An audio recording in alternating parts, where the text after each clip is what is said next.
Nos encontramos entrando a la tercera semana de febrero de este 2025. Y en cosa de un abrir y cerrar de ojos, ya estaremos nuevamente en un mes de marzo que, para el caso de Chile al menos, marca una suerte de inicio de año que trae consigo siempre bastantes responsabilidades, desafíos y demandas bien exigentes para muchas personas y familias chilenas. Marzo es un mes marcado, en general, por necesidades económicas bien singulares para las familias chilenas. Pago de permisos de circulación automotriz, gastos en educación, pago en diversas cuotas y obligaciones tributarias de diversa índole, y así, entre varias otras demandas que naturalmente tensionan especialmente los presupuestos familiares. Sin embargo, no solo son las tensiones económicas y presupuestarias propias del mes de marzo las que pueden generar un evidente incremento del estrés en las personas. La llegada de marzo también señala el término del periodo de descanso estival para muchas familias que programan y desenvuelven sus vacaciones durante el mes de febrero. Se marca así el regreso de muchos a las obligaciones laborales, coincidiendo ello también con el regreso a clase de los establecimientos educacionales, tanto básicos como secundarios, y también la educación superior.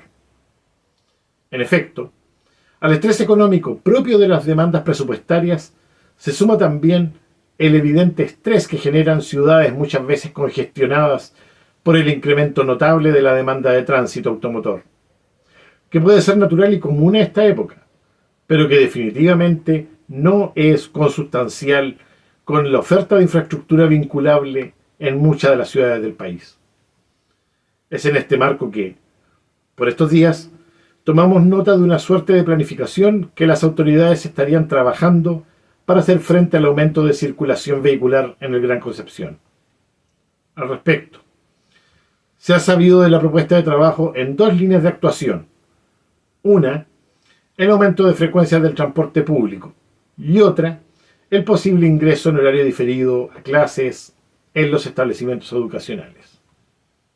En este sentido, si bien es cierto que es preciso valorar esta suerte de intento de anticipar intervenciones ante la problemática, lamentablemente, la mirada de futuro en el corto y mediano plazo permiten cuestionarse realmente si estas no son solo parches tan parciales como inefectivos frente al tamaño de la tarea. A saber, es importante aumentar frecuencias de transporte público con miras a incentivar su uso y a desincentivar parte de la utilización de transporte particular por parte de la población.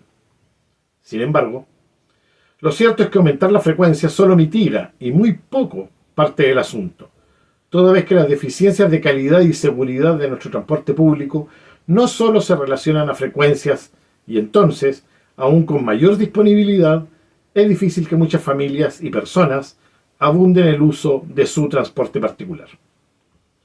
Por otro lado, diferir horarios de comienzo de actividades, en este caso educacionales, tampoco apunta a solucionar el problema, toda vez que solo hará que se extienda en el tiempo y los atollamientos se difieran también en horarios y se extiendan en horas del día.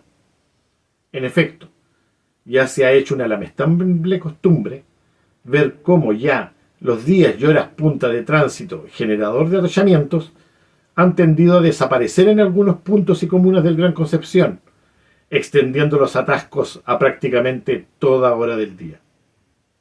Solo a modo de ejemplo, pregunto, ¿a qué hora podría diferirse la entrada a clases en zonas como Avenida Pedro Aguirre Cerda en San Pedro de la Paz, para que las tensiones de un tránsito ya prácticamente colapsado dejen de afectar la calidad de vida de los habitantes?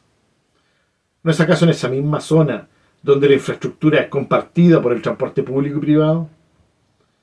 Ese mismo par de preguntas puede hacerse en varias otras zonas del Gran Concepción, a saber, Autopista Concepción-Talcahuano, el sector El Trébol, Avenida Jorge Alessandri, Avenida General Bonilla, Ruta 160, solo así para exponer una rápida lista de ejemplos, sobre los cuales podríamos seguir, donde los atollamientos se producen prácticamente a toda hora del día, afectando tanto al transporte público como privado. Lo cierto es que el gran problema de la provincia de Concepción, y podríamos decir también de prácticamente toda la región del Biobío, es el evidente retraso infraestructural y logístico que presenta, junto además con proyectos que, seguramente por escaso presupuesto, planificación deficiente y atribuciones muy escasas de las autoridades locales frente al poder central, demoran largos años, tanto en planificarse, gestarse, como ejecutarse y entrar en servicio. A saber, Eje Colón va para los 4 años de ejecución. Ruta 160 se lleva casi 3 décadas planteando la materia. Puentes varios sobre el río Biobío, Puente Chacabuco, Autopista Concepción-Talcahuano, evidentemente con su vida útil ya cumplida hace varios años y con soluciones parche muchas veces impresentables.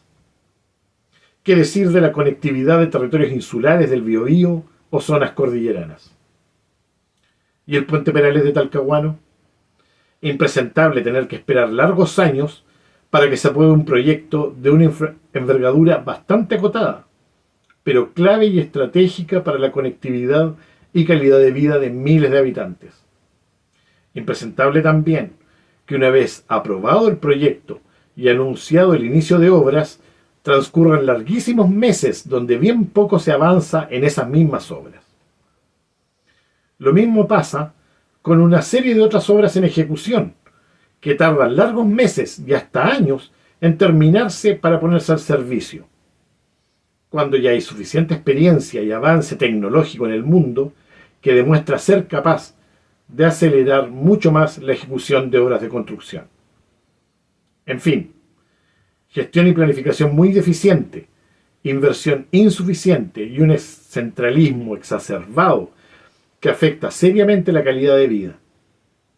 No por nada, en cuanto a agenda de descentralización, algunos representantes locales del Biobío han expresado sus dudas respecto de un avance efectivo en el tema. Evidencias hay muchas al respecto. Prácticamente 20 meses, por ejemplo, lleva descansando en el Parlamento el proyecto de ley Regiones Más Fuertes, y todavía no hay avances concretos en iniciativas ligadas a la seguridad y a la ley de rentas regionales. Sobre la eliminación de la figura de los delegados presidenciales, planteamiento y promesa de campaña presidencial de hace más de 3 años, nada se ha sabido. En efecto, los líderes locales, tales como el gobernador y su consejo regional, que han sido legítimamente investidos de autoridad por la elección de la ciudadanía, merecen contar con las atribuciones y descentralización suficiente para atender de manera efectiva problemáticas como la descrita: infraestructura, conectividad y varios otros temas también. De otro modo, la calidad de vida seguirá intentando atenderse con soluciones parche, y así también seguirá postergada la población, tanto más postergada, como ya sabemos, que la descentralización y el desarrollo regional.